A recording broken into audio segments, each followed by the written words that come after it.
What is up, fellow sickos? I am Dan Favale coming at you with yet another 2024-2025 NBA look ahead. We are on to the Boston Celtics, which means I had the pleasure of being joined by Bobby Manning, who covers the Celtics for CNLS. He's also the co-host of the Garden Report podcast. He contributes to the Boston Sports Journal as well as Celtics blog sometimes. So he's doing a whole lot. Does it really well. Had a great time picking his brain about not just this coming season for the Celtics, but kind of we looked at what happened last year and also just moving forward long term after all the investments that they made. So fantastic discussion. I think you will enjoy it. Please remember, if you've not done so already and you're new around here, subscribe. YouTube, Apple, Spotify, the whole nine. If you've done those things, like and comment on our YouTube videos to help the algorithm love us back a little bit. Join our Discord. The link to that's in the podcast and YouTube descriptions. And if you've done all those things, continue to spread the word. Let people know about us. Word of mouth recommendations go a long way for us, or just bump our social posts. That can help as well. With that out of the way, though, let's get to talking lots and lots of Celtics with Bobby Manning. Bobby, thank you so much for coming back on to the Hardwood Knocks podcast for this year's Boston Celtics look ahead. This is year number 2 for you, so I appreciate you coming back after the first time. How the heck are you doing, sir? Good. It's great to be back, and I'm ready to get going. This off season's been nice, calm, long. I think it's been 10 weeks now since the championship, so I'm ready to get going again. I think things are going to start picking up here. We're less than a month from training camp starting, which I think is the 24th-ish. They're going to start a little bit earlier than some other teams, so I'm looking forward to that. They got their preseason trip to Abu Dhabi.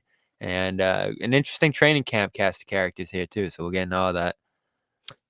The Olympics basketball is the Olympics in general is completely thrown off my off-season timeline. I have just no sense of how close training camps and preseason and regular season basketball is anymore. The Celtics won the title though, but I think the biggest storyline coming out of that is I heard that you were in the parade. So what was that experience like?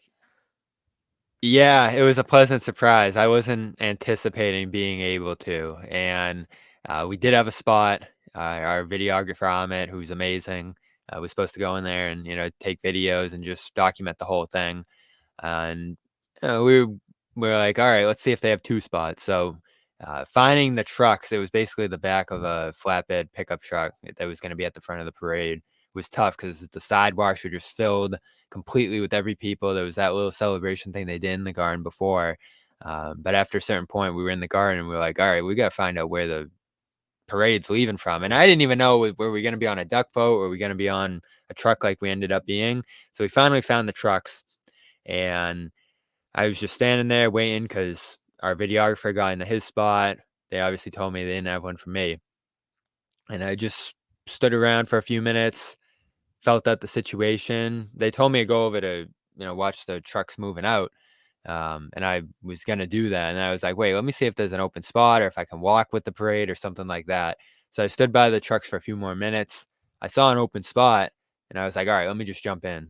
So I jumped in and the guy came back over and was like, all right, I appreciate you doing that. But if if that person comes, you're out. So I was like, all right. Seemed like it was getting pretty close to starting, but 15 minutes go by, and then all of a sudden the confetti starts shooting and we start moving. I'm like, oh, all right, here we go. So it was amazing. The wall of sound, I think Brad Stevens talked about it on Causeway, was unreal. My truck, my videographer was in a different one in front of Tatum, I think, but my truck was in front of Joe, who I think was the most eccentric character in the whole parade, standing up on it and just screaming and yelling, going crazy.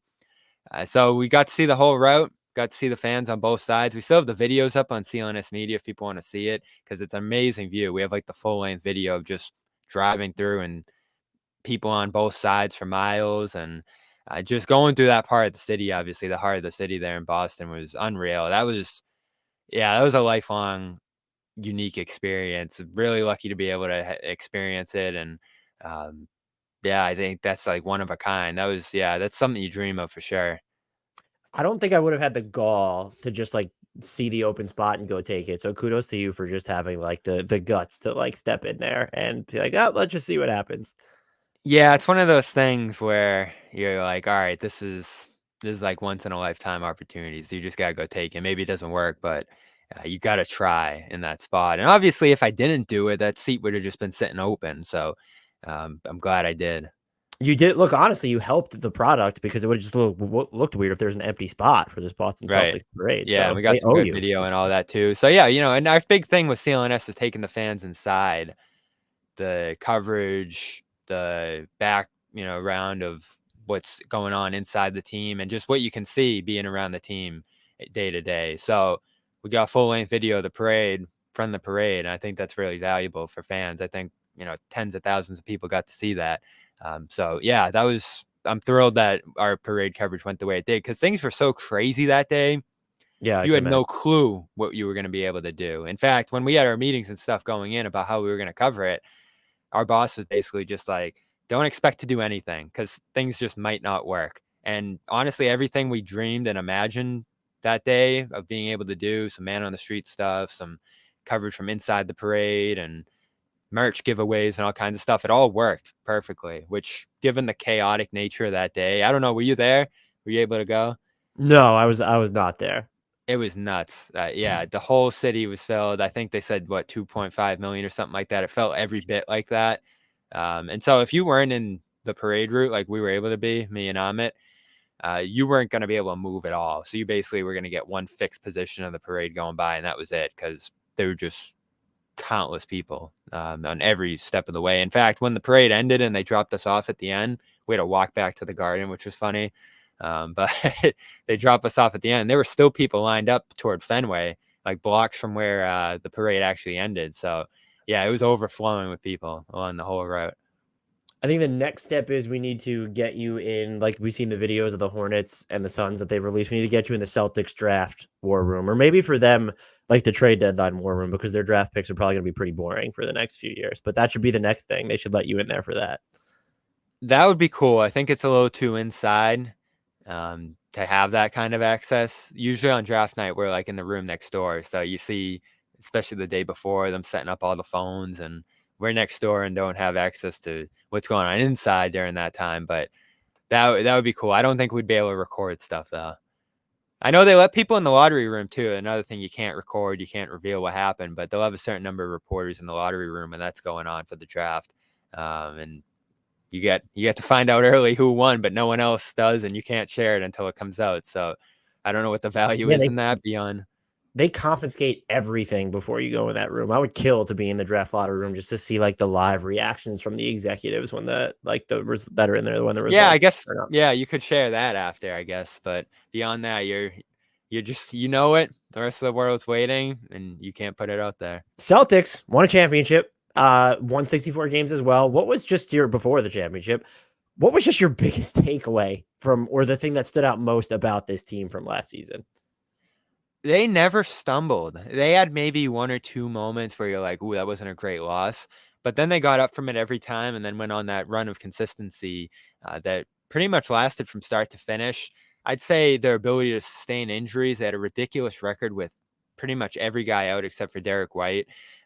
Multiple guys would be down and they'd still win games. Porzingis ended up down for almost the entirety of the playoffs, and they went 16-3 on their way to the title. So that consistency, I think the focus, attention, and detail everyone had to their roles, uh, given that this team came together in 1 year, almost in an '08 fashion, right? It just clicked immediately, and everybody played well together. Everybody shined in their role. No one did too much, top to bottom. And I think that's a credit to Joe Mazzulla, who I think surprised everybody with his effectiveness on both sides of the ball into year two. And he became obviously a star in his own role on this team too. So those three things I'd say surprised me the most. The depth shining on this team, the bench ended up being effective until the late stages of the NBA Finals. Normally those guys drop off and you had questions about guys off Still that had bench. Sam Hauser getting some stops too in those moments. Yeah, and I think he hit 11 threes in the finals. So ridiculous series for him. Pritchard had his moments. Cornette and Tillman both had playoff moments. Even Brissett had played a role in winning a playoff game. So the depth of this team, I think, shined better than you could have imagined, which lended to their consistency. The dominant fashion of the run through the regular season, win the East by 15 games, then just rolling through the playoffs. And then the coaching just leveled up in a way that I think surprised everybody this year. It wasn't a great first year for Missoula. I was on the fence about keeping him, but I said if they believe in him, I think all the excuses from year one were valid. And they believed in him, they kept him, and all the excuses were valid because once he had a staff, once he had time, and once he was able to institute on a deeper level the things he wanted to do, he showed to be one of the best coaches in the league this year. So that's going to be another strength for them going forward. What is it about this team, though? And even I talked to you about my concerns with them last year, where it felt like we were conditioned, and I'm not saying you specifically, but conditioned to doubt them, or everyone's looking for the holes and why they couldn't win the title. And then you look back at what they did, and like maybe there was reasons they did turn. It is rare you see them. They traded like 3 of their top 6 rotation players last offseason, and then this season they go and win a title. That feels to have that level of turnover and then win is fairly rare. But what is it about them specifically where it just felt like I look back on them now as sort of this generational team that just wasn't appreciated in the moment because they had, you look at all the numbers, they had the 4th highest combined net rating through the playoffs and regular season of the past like 50 years. Is there anything specific about this team though that kind of foments that like that doubt that we saw, not that they needed to be deemed inevitable, but it just didn't seem like they had the respect of like a juggernaut, even as they won 64 games in the regular season? I think it's the fact that their stars hadn't proven themselves yet, and those guys had weaknesses in their game, Brown and Tatum, that led to playoff losses in the past. Too much focus on isolation, too much settling, not enough playmaking chops, even though they dominated the ball for the most part for the offense. And the team around them changed quite a bit, but you still looked at those 2 stars and said, all right, are the old version of these guys going to come about when there's a big situation or a playoff setting or uh, just a moment that ends up too big for them? And those guys leveled up in a way. And back to my point about the roles on the team, there was some doubt about Jaylen Brown's role on the team. Is he going to be involved consistently? Is he going to work in this new setup alongside Porzingis and Holiday and other guys who are going to have the ball? And he settled nicely into that transition, finisher, break the defense open kind of role, playing off the ball more than on. And that worked perfectly for him to the point of being a finals MVP. And, he got involved in the little things like the defense and the rebounding and all of that too. So I think those guys showed a greater adaptability this year. They relied on the new pieces around them, didn't try to do too much themselves, kept the ball popping. And Tatum leveled up as a passer. Tatum had his struggles in the playoffs. I know we're going to get to him to the point where he could have an 11 assist game in the clincher with the defense swarming him. And this is after the finals run where he broke the playoff turnover record. I think his playoff assist to turnover was like 7-2 in the end, something like that, 7-3. So those guys leveled up, but more importantly, they showed an adaptability and a willingness to rely on their teammates, trust their teammates, and obviously the supporting cast around them leveled up to a point where they were dominant. You didn't have any weaknesses on offense. You didn't have any guys you could ignore. And then on defense, there was no one really to attack, and that included some of the guys off the bench. So they shored up their weaknesses so much between the stars, between the supporting cast, that it made them bulletproof in a way that didn't seem sure going into the year. You wondered if Brown and Tatum were going to be consistent. The coaching, obviously, were they too reliant on threes? Was the defense going to be up to par where it was 2 years ago? Those things came through.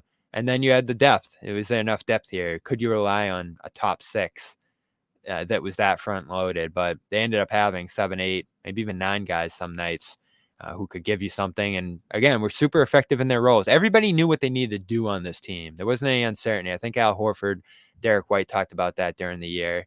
And then everybody knew what they needed to do on each possession too. Like my favorite quote of the year was Derek White saying, "We have all the answers. We just have to be able to get to them." And that goes back to the coaching. When you look at their offseason, everything they did in a vacuum is a singular move. You just do without even thinking. The Jayson Tatum extension, the Derek White extension, even the Sam Hauser extension. But when you weigh them collectively and look at how much money this team is going to cost moving forward, projected to be, and by the way, they did extend Drew Holiday right before last season ended anyway. This is going to cost a ton of money. And so you juxtapose that against all these other teams that are kind of operating in clear fear of the second apron penalties. And I know just the potential sale of the team could maybe factor into this. And maybe it's sort of a we'll figure it out when it matters approach. But does it say anything that they gave out all of these steeper multi-year commitments to keep this core together, where I think a lot of people view all these title cores in terms of, oh, it's going to be a year by year basis on how they're going to keep together. And it just feels like with the number of deals they've given out over the past like 6 months, 8 months, whatever it is, that this is a team that's at least prepared to float another 2 years of this exact core with the financial outlay that is going to cost them. Is that the accurate read on the situation, or is it more of a, well, they're just sign these guys and you just figure it out as you go?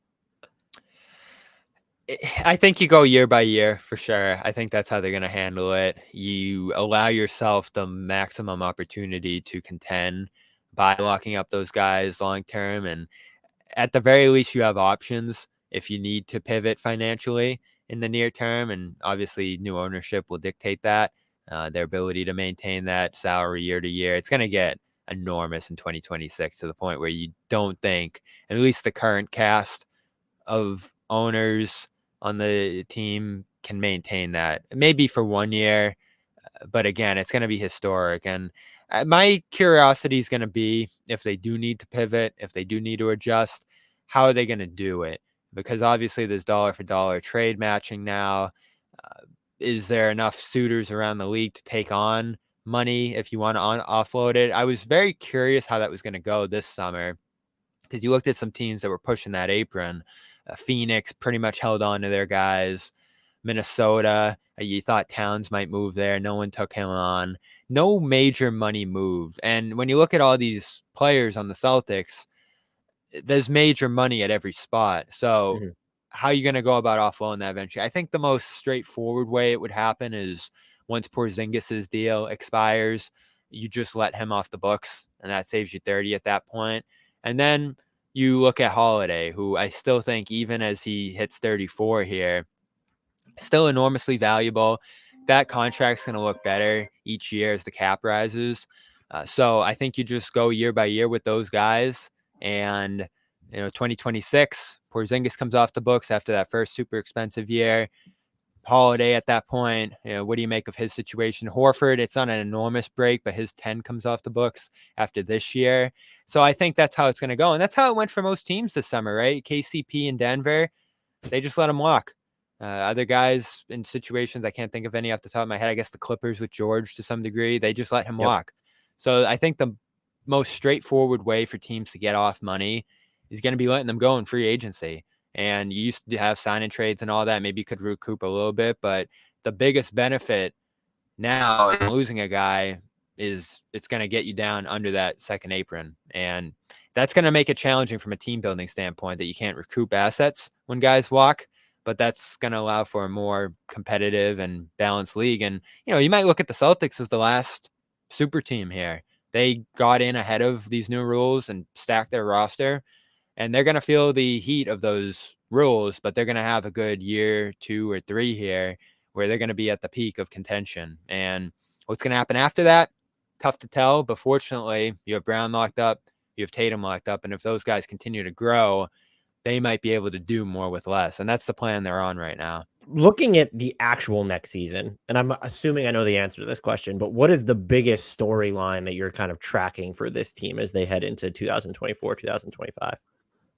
It's the Porzingis injury, obviously. That's a massive one. I don't think enough has been made about it. They had a He's great just record out with until like 2020. Like, it is just like, oh, he'll be reevaluated in 6 months when that came out. That like puts him back at like the reevaluation like late December, right? And it just, you're right. It feels like it's not.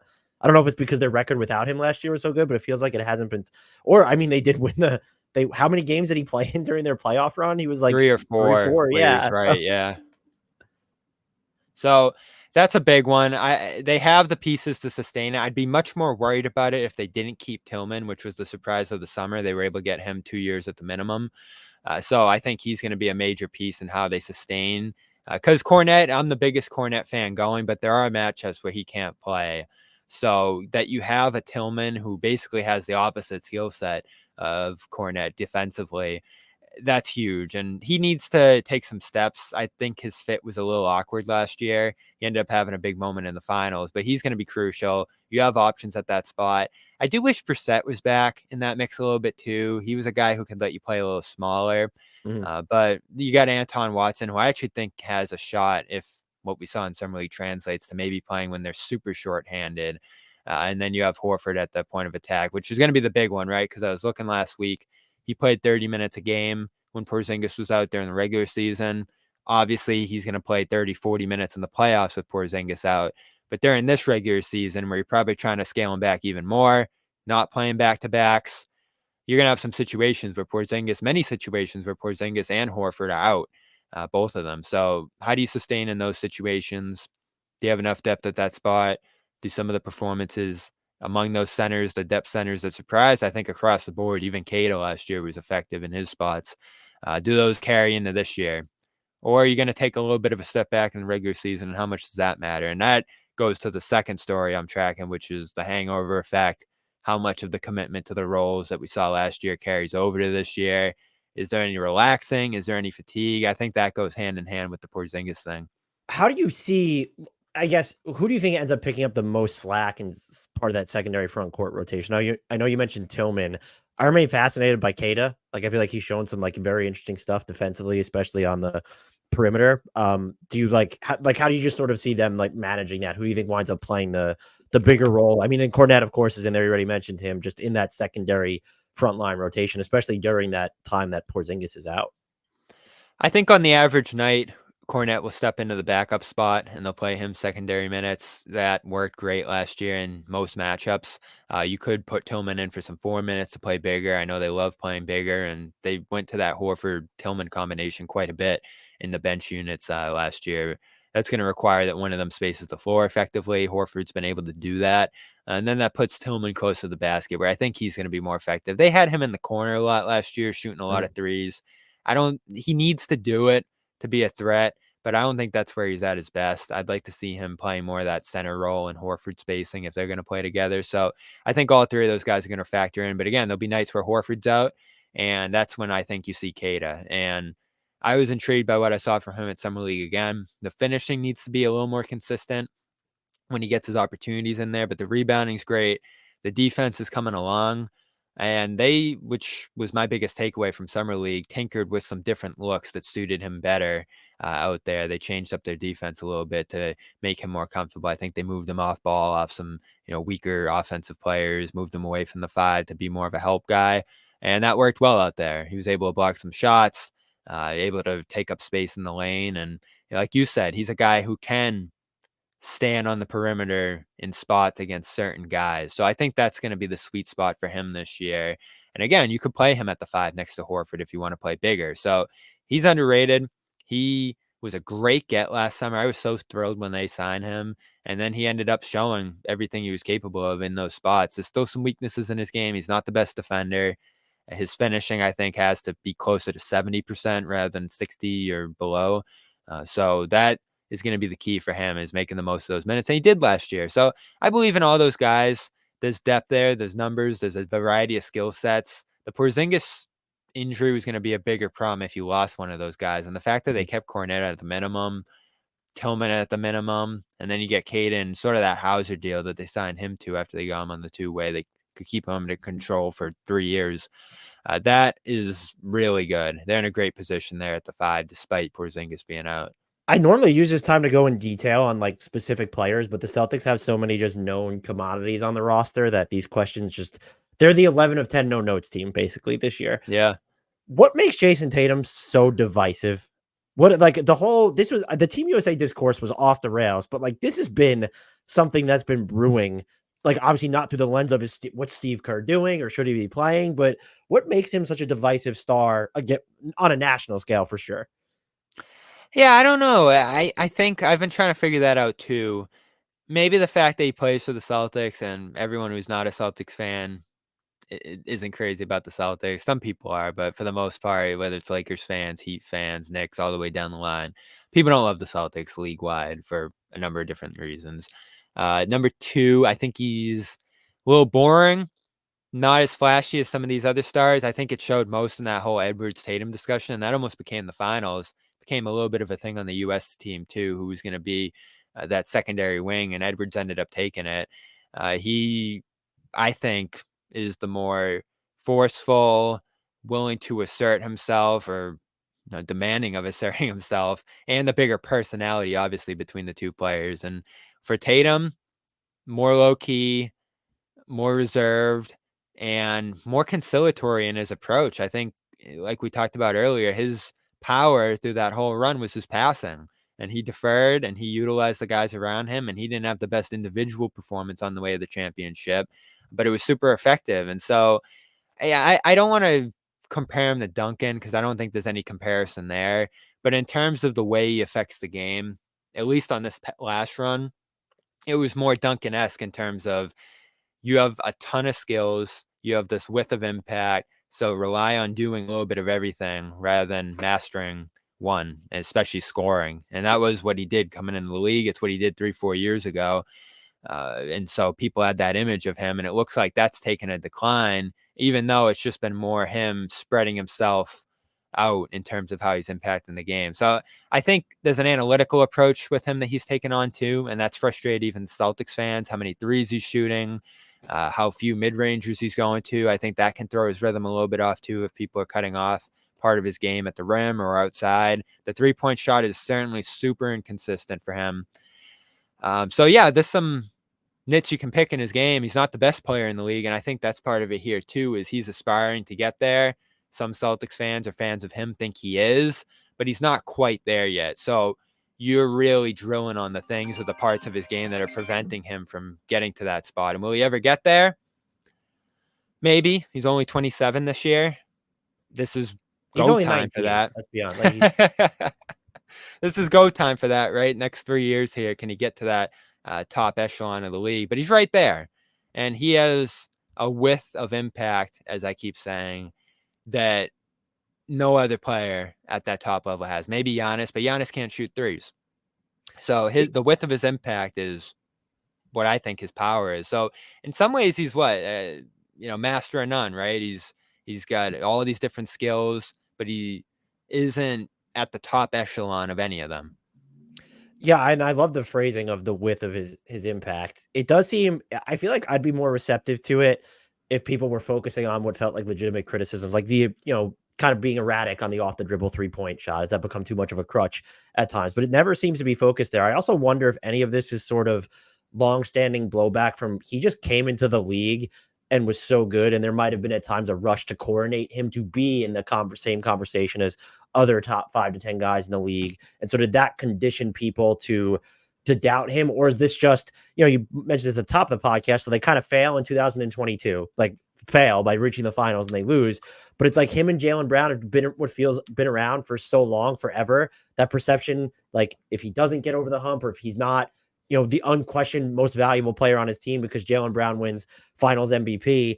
And I also think, finally, to wrap up my own point is, I think collectively there needs to be a better job of contextualizing a player's impact, because I probably would have picked Jayson Tatum to win finals MVP for me, just because you mentioned the passing, but also I really do value adaptability and the influence that your game or the attention you draw has on everyone else on your team. And I don't think a lot of the scoring performances that Jaylen Brown has are necessarily possible if Jayson Tatum is not on his team and drawing the, just the defensive attention that he does. And so I find just we reach this point sometimes with players, but it just feels like the perception of him veers so far away from reality. And I honestly don't understand. You mentioned his personality.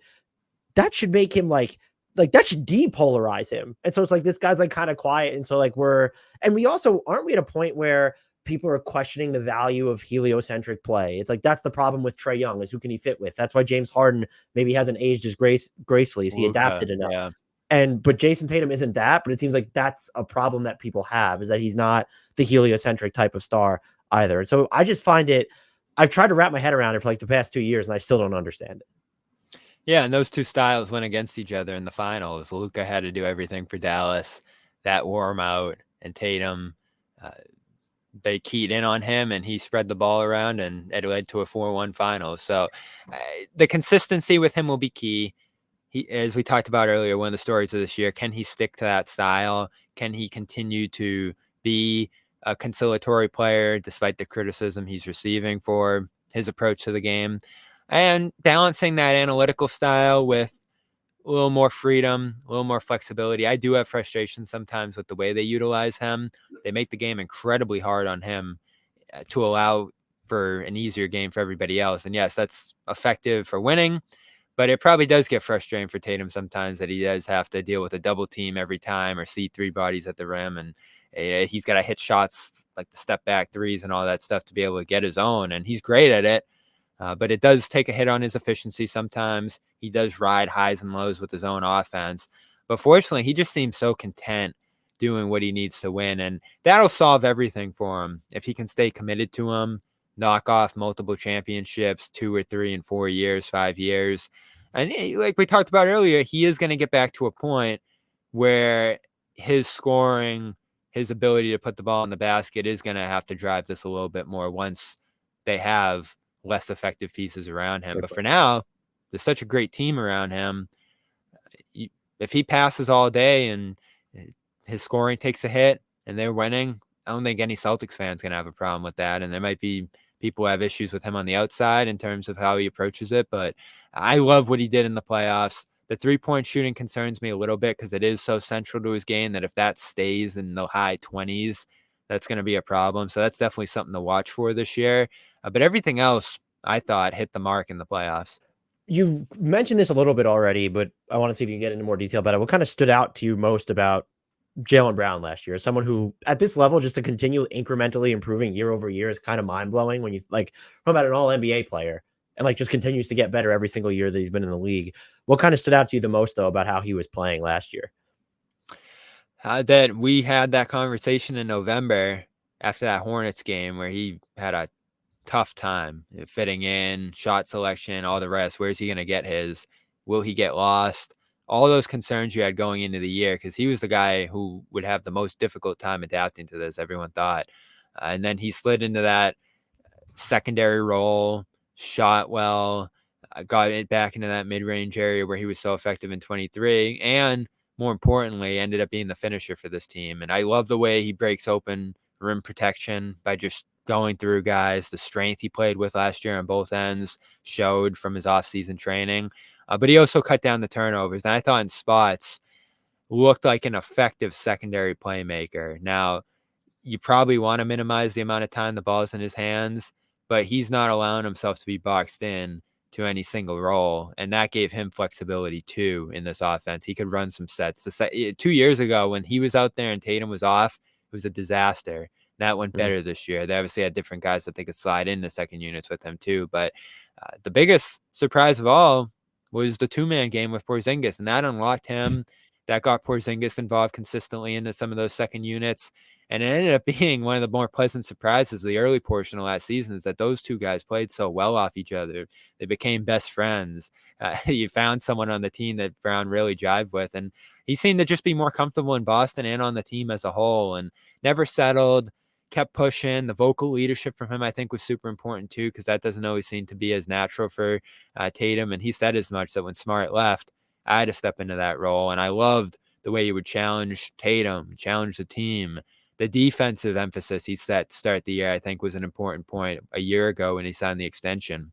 And he followed through with defense that I think was the main reason he won Finals MVP on Luka there. And throughout, he took big assignments. So all of that ended up being super surprising, silenced a lot of the doubts in him. You look back to where he was a year ago coming off the East Finals Game 7 meltdown.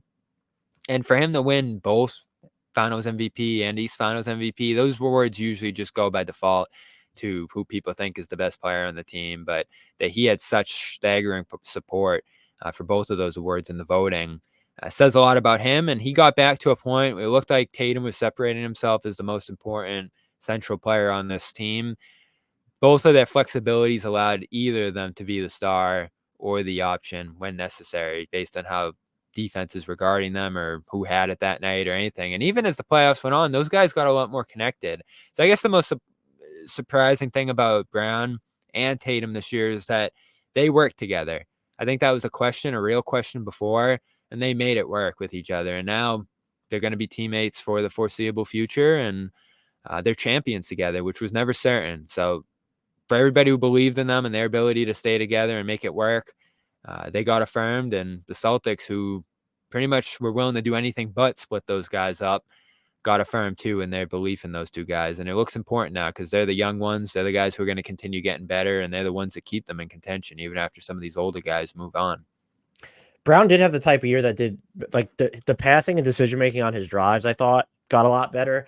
And then if you go back and look like a few years ago, what he could do on the ball versus what he's doing now, it felt like his on ball attacks were faster and just the level of counters he's added. This is not just a last season thing, but like over the years, it's almost unrecognizable. And it's given me hope just based off his, progress isn't linear, but with Jaylen Brown, it feels like it has been linear. It's kind of giving me hope that like maybe the handle will continue to get better and that there is continued development as a playmaker, because like you said, the assist percentage went up, the turnover percentage went down, and it's a big deal to have that happen in, what was he, year 6? Is that what he was Yeah. this past season? So Year 7, probably, right? Year 7, like that's a pretty big deal. And so it leaves me wondering, and I wouldn't normally wonder that about someone who's been in the league so long. I'm like, there might just be still more layers that he's going to uncover. Well, hopefully he uncovers the free throw shooting, because that is the one thing that took a dip last year. And at different points, you're like, what is going on? It felt like every time he stepped to the free throw line, he split them. So that's something he has to improve going into this year. The three is still a little low for the amount he shoots them. So those are areas where I think he can improve, but he makes up for it in other areas. And the attention to defense has to carry forward too, because it's so frustrating 2 years ago, watch him with his physique, his size, his past success as a defender continue to underwhelm there. But credit to Missoula too, who I think put him in positions where he was focusing on one assignment, which is where his strength obviously is on that end. But continued improvement in those 3 areas are what I'm looking for. There's so many things that go into Boston's defense, even though they don't, they're not finishing first every year in points allowed per possession. They're the defense that I watch, especially last season, where there's just these long stretches of, if I'm looking at it through an offensive lens, it just feels so hopeless to have to go up against them. If you had to boil it down to like kind of the biggest driving force behind what makes them so good, or this core special defensively, what do you think it is? Their ability to guard multiple positions, not having weak links out there, I think those are important. They don't have any guys that you necessarily can play off the floor. I think they take away the rim effectively too, which forces teams to uh, shoot threes with guys who aren't as effective. And they almost, the way they play offensively, where they're taking advantage of the weak link, they almost do that defensively too. Like they'll expose a guy who can't hurt them on offense. And whether it was, I don't know, Isaac Okoro in the second round, probably some other guys in Indiana that you could take advantage of in that sense. Trading 2s for 3s. Like I thought one of the more impressive things, they play a very analytical style on defense too, which frustrates me sometimes because, guys that are great mid-range shooters can take advantage of them a little bit. But when you were allowing Mobley to go off and allowing Siakam to go off inside, that was taken away from those teams' three-point attacks, and that gave the Celtics an advantage the other way. So that impressed me about Missoula last year, is he tried doing that in year 1 and it wasn't that effective. Porzingis helps you do it, takes away the rim more effectively. You can get some switching with Horford and the other guys out there, and that obviously stems from the Ime year where they got really good at that, and a lot of those guys are still here who played in that system. So they're able to do both. And there's a flexibility on that end. And then Holiday's addition, who is the quarterback of the defense and calling out things and letting them get some other looks. A lot of the times when they were going to zones and some other stuff, they were just doing that on the fly and communicating it. You think back to when they did it against the Pacers, guys I talked to there who were like, we didn't really have any plan or any setup for how this was going to go. We basically just went to a zone and started communicating. And so those are all things they do really well. That worked. And Holiday, if you're going to replace Smart with anybody, and I still think Smart was important to what they did defensively, but you would have picked Holiday. And Holiday, in some ways, is more effective out there than Smart in terms of strength and experience and ability to guard all positions. So that was the cherry on top of how dominant they were last year. The fact that they were able to go out and get him. And unfortunately, Brogdon took such a dip after he left. Rob immediately got hurt. So beyond how great it was they got Holiday, they got off 2 guys who went in the wrong direction health-wise. That, if you think they don't make that move and the same thing happens with Brogdon and Rob that it did elsewhere, you're not talking about a championship last year for this team. So you get some luck. They got some luck with injuries. They got some luck with that move. The Porzingis thing, which was a gamble, went great. But there's luck involved in all of this, and I can't think of anything luckier than the Bucks deciding to move on from Holiday and him landing up in the Celtics hands. Obviously, you got to be aggressive, right? And Brad knew we're going to do whatever it takes. And it was, we debated it at the time, right? They gave up a lot. Oh, It looked like they gave up a lot. I wouldn't even go back and listen to the podcast I recorded with you last offseason because of just how off I was on this team. Like, I wouldn't be able to do it. We did our regrades on this podcast because we grade every offseason. Then we go back and admit where we were wrong on everything. I was so low. I thought they had a playmaking deficit. I was like, well, Porzingis, like, he's injured. How are they going to win if, like, they bring him in and he's going to play a crucial role? Is he going to accept, like, a good enough offensive role after being in Washington and being featured so heavily for 2 years or whatever it was? That stuff aged like milk. It was so bad. They just answered everything in the affirmative. It was incredible. Yeah, and he was so great too, and transitioned smoothly into a smaller role. Still kept up that post dominance that he had in Washington. The post numbers for him are just silly every time you looked at them, and it felt like every time he put the ball up, it went in from wherever he was on the floor. That's definitely something to watch this year. Does that maintain once he gets back? Can he stay healthy, or is that going to start to be something that cuts into this team's dominance? Is the fact that he's in and out of the lineup and he's dealing with a bunch of stuff all the time?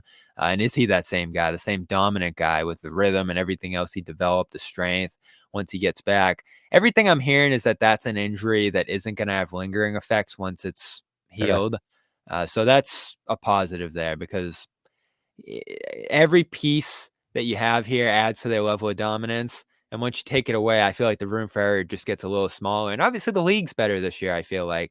I'm not going to sit here and say easiest run ever and all that like some other people did, but they did get some breaks along the way. And you always do going to a championship. If they You have also to go through it, dominated. I've never yeah. understood that framing. But, like, I'm not saying that you had it. Okay, it's not like they won it took them 7 games to win every series against the relatively easy. They just dominated. Like, it's like what Yeah. the Nuggets did in 2023. It was maybe the whole thing, okay, there was only one great team and it was the Nuggets, and they like showed us. So I can't even listen to the frame of like, they get easy. They didn't get easy. They did get lucky, but like you said, every team gets lucky somehow on route to a championship. And they just absolutely just basically trucked everybody. Yeah. Yeah, they did. And the tough part is the guys that went down on the other side, because if Butler's in that first round, it's a series, right? It's not a series without him. It is with him. Mitchell, that was a little bit of a series. It probably was going to go Celtics in 6 or something like that, 5-6, even with him. But it's not a series anymore when Mitchell goes down there. And Allen never even played. And then in round 3, Halliburton's everything that makes the Pacers go. Nembhard did his thing, and TJ McConnell turned into effing Jordan, as Jaylen said. So it wasn't easy, right? I think that Pacers series is actually incredibly difficult. And I think the Cavs series prepared them well for what they saw later on, because their defense is so good. But it's crazy still to look back on the 3 teams you played in the East all losing their best player. That's not going to happen this year, I don't think. Probably a safe bet to make. Do you have any early impressions of Baylor Scheierman? I like him. I don't know if he's ready. I like his skill set, though. I like that he's older, seasoned, polished. I think this team needs a guy like that. The Romeos and Neesmiths of the world, that didn't work with this group. They need someone who's a little more ready to step in and hit shots, bring some secondary skills to the table if he's not hitting shots. And defensively, I think he at least has the body to develop on that end. And so it's going to take time. I think the average night is going to have him sitting on the bench, but there will be nights where when guys are resting or guys are down, in that mix, probably in like the Svi Mykhailiuk role, where if 2 guys are down, he might be in the mix a little bit there. So I don't think you're going to see a ton of him this year. Defensively, I think it's going to be less Hauser, where they let him float and guard the best guys one-on-one, and more of them having to hide him. So that could limit him a little bit in terms of how much he plays year one. But it's going to be awesome when he's up in Maine. I do think he'll be in Maine a little bit working on that. Just seeing him run the offense, do what he does with his passing, with the ball in his hands. I do think it makes sense that he's more Ingles and less Hauser. He's a guy I think that needs the ball in his hands to get his shots off. And, he'll have to develop that catch and shoot skill a little bit playing in this offense. But for 30, to get a guy who's a bona fide shooter who shoots from distance, he was shooting from half court in some of those summer league games, and with a secondary ball handling skill and with some secondary rebounding skills, it's really exciting, because normally a guy like that you would think would be a specialist who doesn't do anything else. but he, even if he's not the greatest shooter in the world, even if he's not Hauser, can get to some other stuff to help him impact the game. So I think he's got a great IQ. I think he's got great seasoning. He's had to develop through every level. He had a leap from that like low D1 level to the Big East, and now going from that to the NBA, going to be another challenge. But I think he's up for it, and I think he's a good fit for what they need. It's still crazy to me that they got him at 30. I thought he was going to be gone in the 20s. When you look at the rest of the East, how would you rank like the biggest threats to Boston leading into this season, where you have New York, Philly, I would throw Cleveland in there, and you have Milwaukee as well. And then if there's like a fifth team that you look like, whether it's the Indy or Miami or Orlando of it all, like how do you, looking at it through that lens, who do you consider like the most intriguing, even if you don't consider them real threats, but the most intriguing or pivotal matchups for Boston?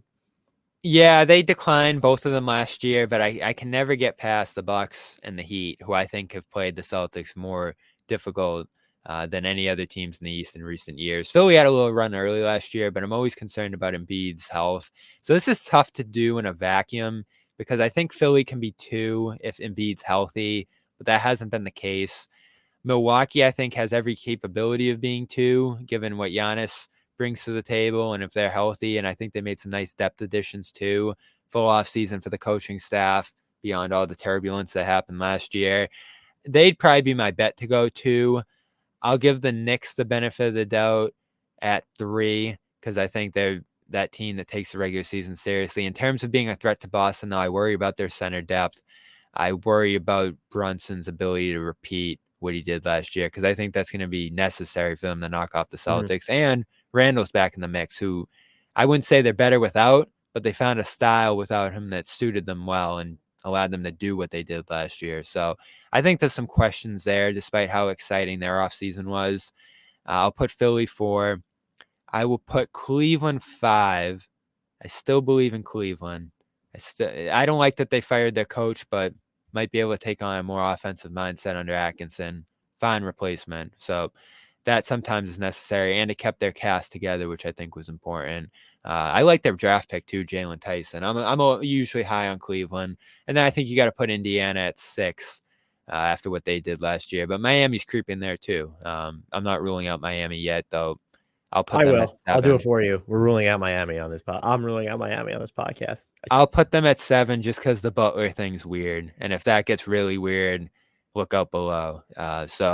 And then 8's wide open with a bunch of teams. I think Charlotte could be an up-and-comer this year. I like what they're doing. But no one's a threat below that 7 line or even able to compete with Boston below that 7 line. So it's still a relatively thin conference. I still think Boston's in a class of their own in this conference. But the Bucks, if I'm stacking up, I've said this a bunch of times. So I hope I can remember them. I thought the 5 teams that played them best last year were Denver, Oklahoma City, Minnesota, Philadelphia, and Milwaukee.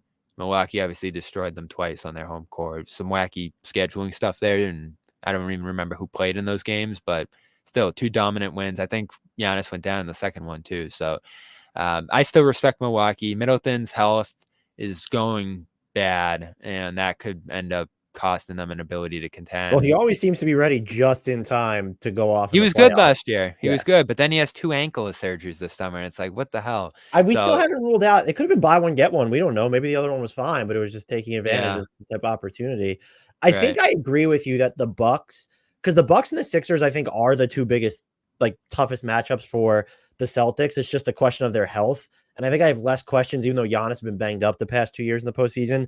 The Embiid of it all, I have fewer questions about Milwaukee staying healthy or qualms or concerns. And for the Knicks, their depth and just their talent, it makes so much sense. But I worry, you mentioned Brunson replicating what he did last year. I agree. But even if he does, that's where you get into the Julius Randle, the roster construction of it all. It's do they have enough offensive options to go after Boston's defense, beyond Brunson? And you've now decided that Julius Randle needs to be that guy because you went all in on Mikal Bridges, who I would have kept Isaiah Hartenstein over Randall.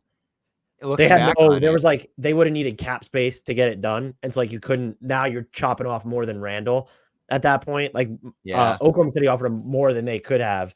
So if you asked me that question, if it wasn't an issue of could they actually feasibly have done that, I might have agreed with you, but I still think even then if you're shifting Mikal Bridges into the number 2 kind of like best scorer role, I just it Yeah, and that's the question. And I think going up against Boston's defense, like they're just going to be nights. I would assume that Jalen Brunson isn't going to have the best night.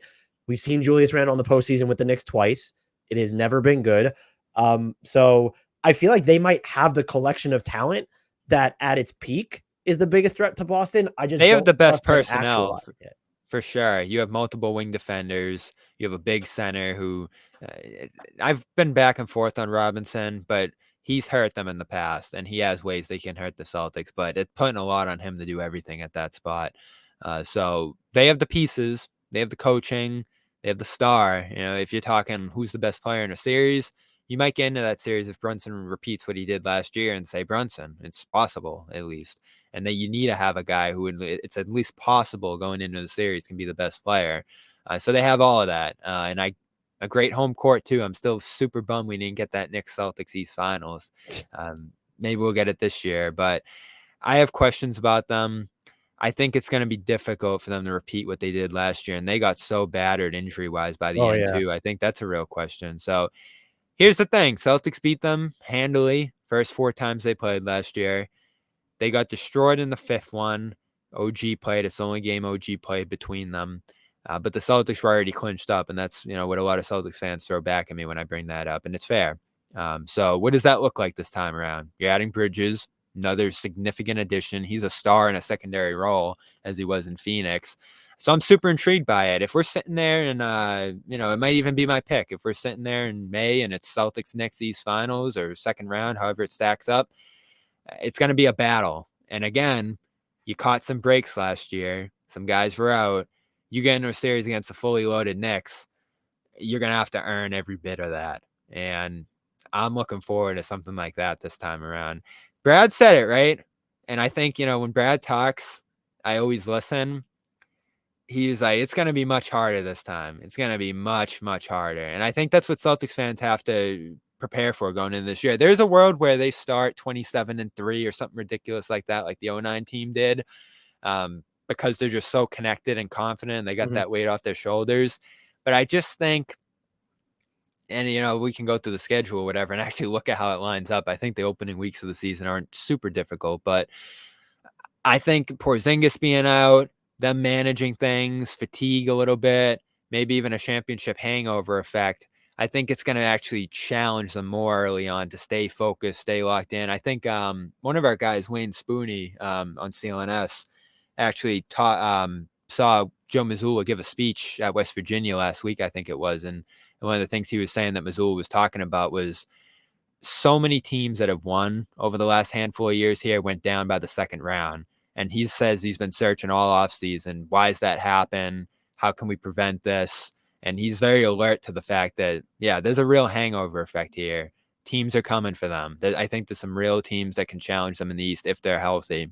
The Celtics off the bat aren't healthy. So not that I'm saying they're going to start 10-10 or anything like that, but I think you just got to mentally prepare. It's going to be difficult. It's going to be very hard to repeat. No one's done it since the Warriors, right? And the Warriors were just stacked. This team's not quite stacked that way that those Warriors were. So it's going to be a battle. It's going to be a fun one to watch, though. I do wonder if they're less susceptible to the championship hangover because I view Derek White, Drew Holiday, and Joe Mazzulla as just fucking sickos. And Yep. then you have Jayson Tatum. Does he use whatever happened with Team USA and the discourse as fuel? And then Jaylen Brown, does he use the fact that he wasn't picked for Team USA as fuel? And so I never know how to measure those things because they're so intangible. But like, does this team for a reigning champion have more just like individual pieces to overcome that championship hang? I might just be more worried about fatigue because you had 3 guys playing on the Olympic. Like that's just a lot of basketball. And you have to For those manage guys. that. I think like Brad has to insert himself this year and say Tatum's sitting out this game. Drew's sitting out this game. They did a better job of it last year, but I think there's another length they could even go to say, And that's a tough, like let's take Tatum it wants to easy. play every game. Like that's someone who's like, I don't like, he's even Yeah, and said it. Horford doesn't even want to sit out. Like you gotta convince Horford probably to step back to like 25 minutes a night with Porzingis out. So that's all stuff they're gonna have to figure out how to manage. I think they're already thinking about it too. That's all very scientific stuff that I think there's numbers and stuff attached to. So credit to them. They came out pretty healthy last year and didn't have any major injuries besides the freak Porzingis one. So they handled that well last year. They're going to have to handle it even better this time around. You know what? I didn't include this in the outline I sent you, but what do you like people don't talk about this enough. How big of a loss is Charles Lee for this team? I think it's a real loss. I think he brought a championship experience. I'm sure some defensive chops from his time with Budenholzer, who's a great defensive coach.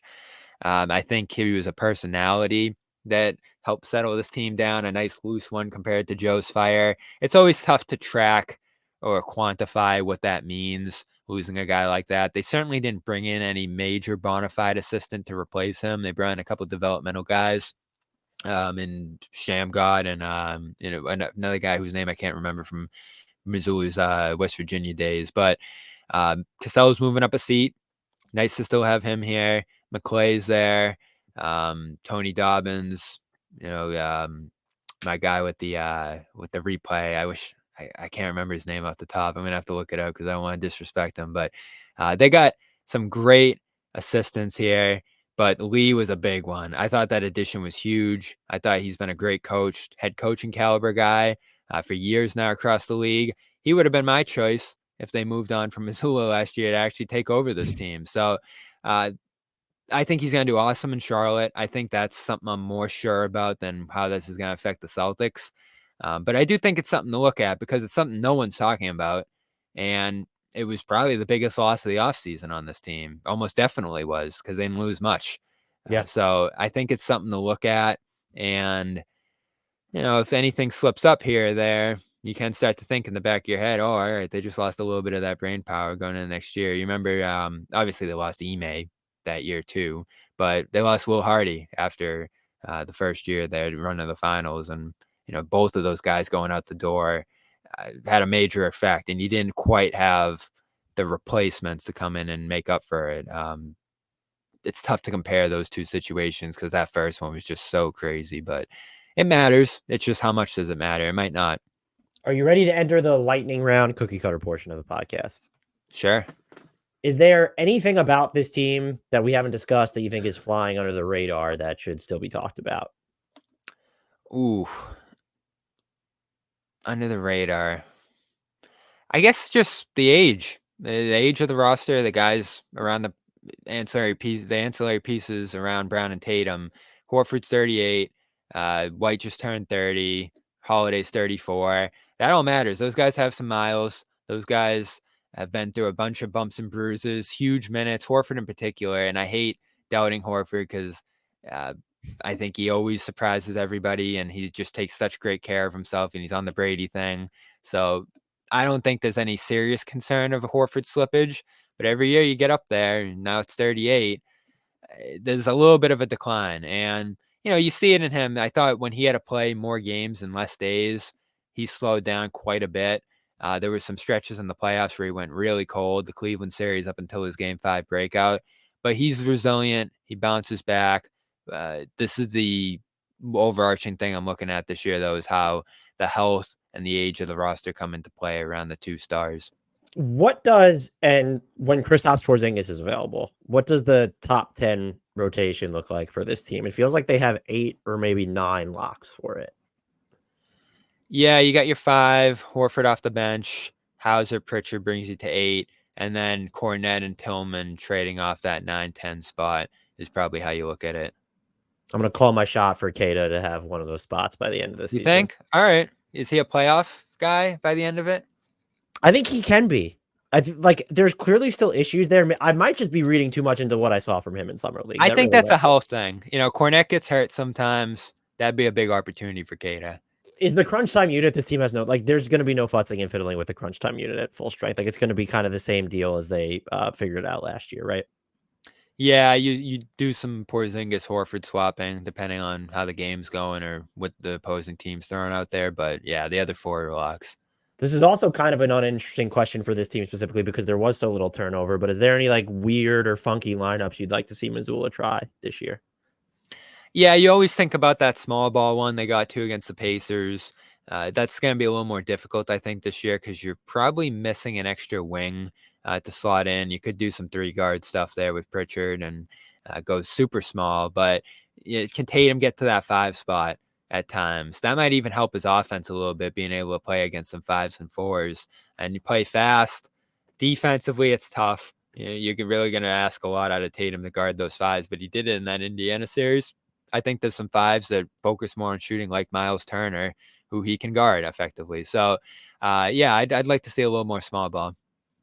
I would like to see them, like, let's give everybody a rest night at one point, and then you're just giving us Peyton Pritchard, Baylor Scheierman, Sam Hauser, Luke Cornett, and then I'm going to throw Kata in over Tillman because I'm fascinated by Kata. So let's just or just a hockey style substitution for a couple minutes. I would just like to see what that looks like. Sure. You sound so intrigued by that one.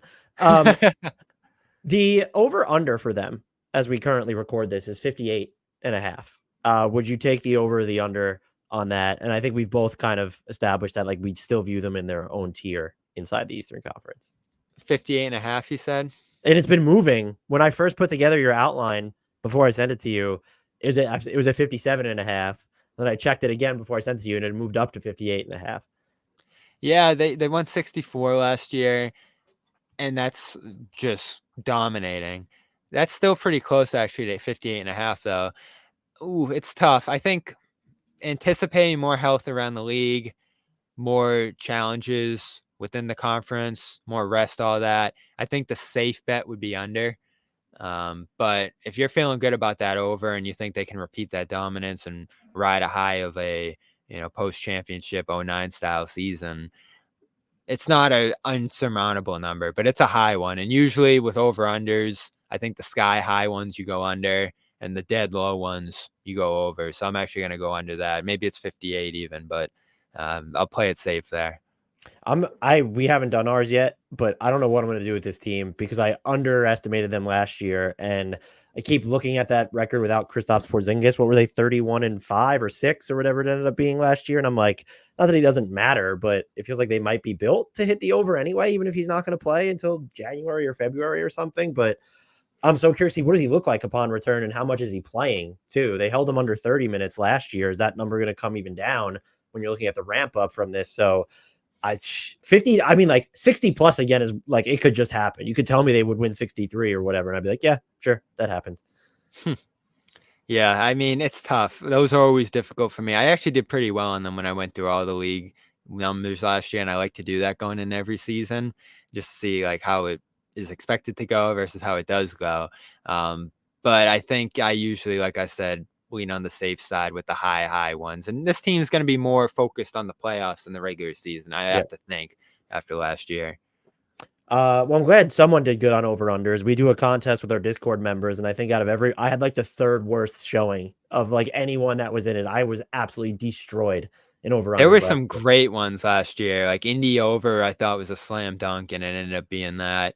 I'm trying to think of some of the other ones that I really like. Memphis, liked. I'd picked, I think it was 4 or 5 straight seasons. I picked Memphis to go under, and they cleared the over. So I was like, all right, I have to stop picking the Grizzlies under. So I hit the over. That did not ended up working out too well for me. Let's see. Do I have them here? NBA over unders. So the ones I loved were Boston over. This is from last year, obviously. Cleveland over. I really liked Cleveland last year. Detroit under ended up being a pretty easy one. I went under on San Antonio. I wasn't as high on them as some people going in the last year, and they had a pretty rough year too. So yeah, there were some ones that really stood out. Thunder, 44.5 last year, and they ended up being the 1 seed. That was a great over too. Yeah. Yeah, I think that was an easy over for me, if I remember, if I wasn't mistaken. But yeah, I think they're going to be really good this year, by the way. Talk about a team that's been under discussed. If I was going to pick the finals right now, I'd pick Thunder Celtics. I think the Thunder are going to be my pick to come out of the West. I haven't, and my pick will probably be Thunder Celtics. I don't know who I'm so high in Oklahoma City. We have YouTube commenters are furious with me. They think I'm a Thunder fan at this point. I mean, they got Hartenstein and Alex Caruso. That's a crazy offseason. Without giving up all the stuff they had. Without giving up any picks, because the Bulls exist, apparently. So they could add even more if they wanted to or needed to. So yeah, and good coach of the year. Team that beat the Celtics pretty handily on their home court last year. The Celtics beat them pretty well on their home court. So those are games I'm circling on my calendar for sure. Are those the so if you had to pick, like, the team, If you had to pick the Western Conference team that you think is the toughest matchup for them, you think it's Oklahoma City rather than like Minnesota, Dallas, Denver, any one of those? Yeah, and to go back to your other question about like what's gone on a little under the radar, and I'll give my co-host John credit for this. When they play teams that are super young, super athletic, fly up and down the court, those teams give them a little bit of trouble because to go back to their age or even just the athleticism component on Boston's roster. They're not the most young, spry, athletic, quick team. Even a guy like Holiday, like he's got to go against a super quick, shifty guard like Shea. That sometimes challenges him. So that's another thing I'd say is a team like the Thunder, ton of athleticism, small, spaced, great three-point shooting ability there too. Fortunately for the Celtics, they don't have to deal with the West, and some weird stuff can happen again. Like, who's to say if Dallas and Oklahoma go at it again? Dallas couldn't beat Oklahoma. But if it does come down to that, I think that's the toughest matchup of any team in the NBA for them next year, an Oklahoma City series. Bobby, this was great. Thank you so much for coming back on and for all your time. Are you able just to tell our listeners and YouTube viewers where they can find you and all the work that you do? Yeah, for sure. CLNSmedia.com, writing, reporting regularly over there. The Garn Report. We're live at least once a week and many times more once the season gets rolling. And Boston Sports Journal every Saturday. Once again, thank you so much for your time. And as you know by now, I'm sure I'll be pestering you again in the future. Thanks so much. Good talking to you, man.